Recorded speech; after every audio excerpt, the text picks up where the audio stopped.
Hello, welcome to EZ Eatery. Today we're going to make a tamale bundt cake. Yes, I know it sounds kind of funny, but you know what? Trust me. Look at this thing. It is so beautiful. It is like so beautiful. It is so tasty, so delicious. Yes, I already had some. And oh my gosh, I'm like so excited to share this one with you.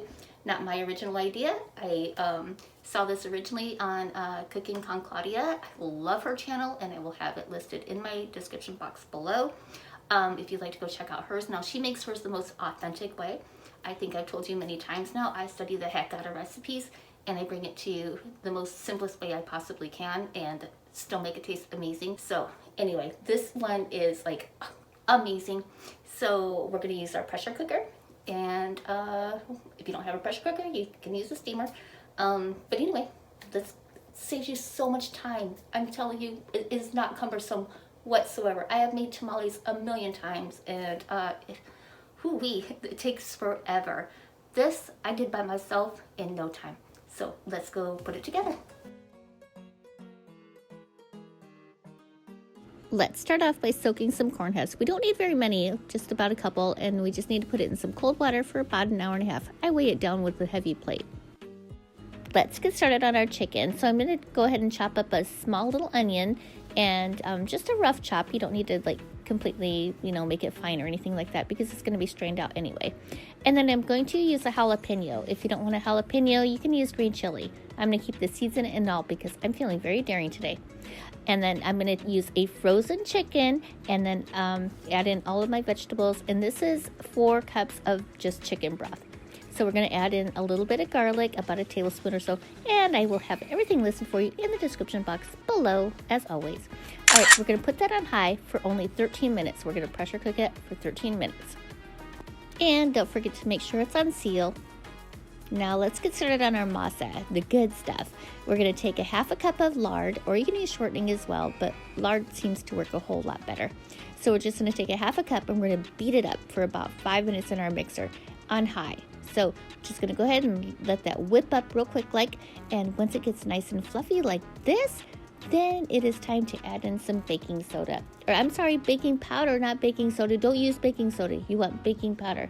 And we're just going to use 1 full teaspoon of baking powder and about 2 teaspoons of salt.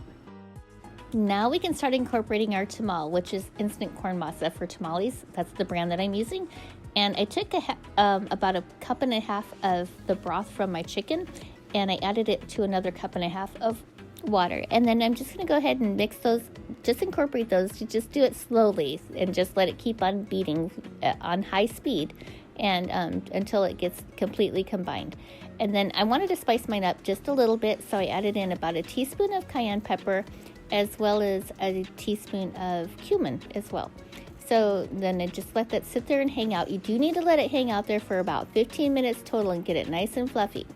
And then after that, we're going to let it sit there for a whole half hour.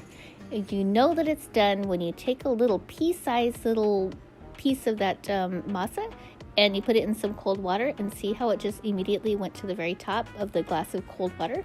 And that's how you know that your masa is done and it's ready to go. All right, I'm going to go ahead and start shredding up my chicken. I should have probably mentioned that I'm using boneless, skinless chicken thighs. All right, just going to go ahead and shred that up. I'm going to add, here's a big cheater right here. I'm using some green enchilada sauce because it is so flavorful. Another big cheater of mine is the chipotle peppers that are just in a can. This is just 2 of them right here that I just chopped up really, really finely. Now, if you don't want yours spicy, you can add some diced green chilies in as well. And that's also so delicious. With a little bit of cheese, oh my, so good.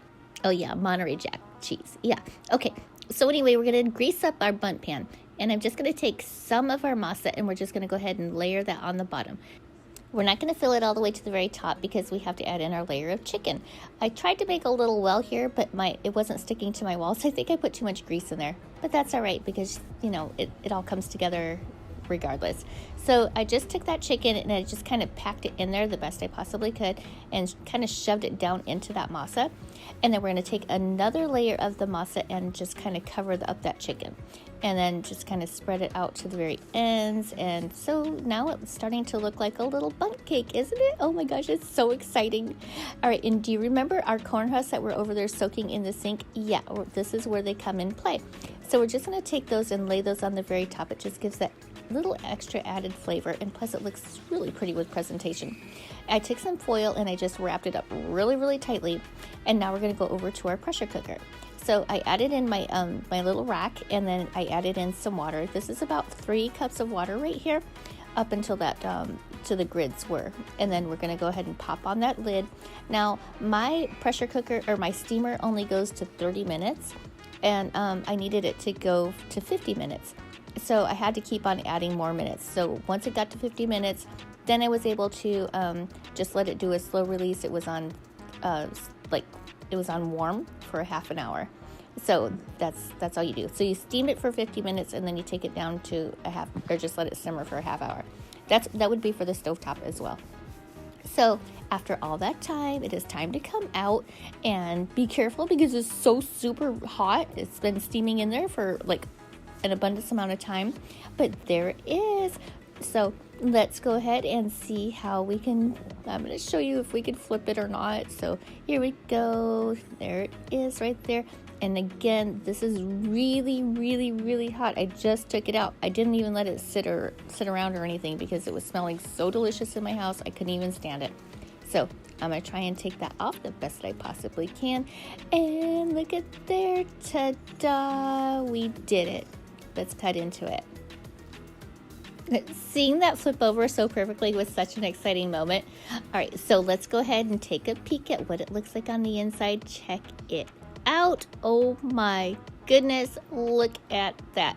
Here's a closer look. Ooh wee, check that out. You know I'm dying to take a bite of this one. Normally I would give you the first bite, but you know what? This time I just had to go for it. It is so good, you guys. So much less cumbersome than making tamales the old-fashioned way. I'm never doing them that way ever again.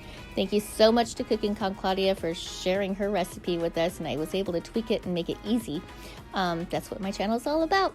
So anyway, thank you so much for watching. If you're new to my channel, please subscribe, and please give the video a thumbs up, and I'll see you in the next one. Bye-bye now. So good.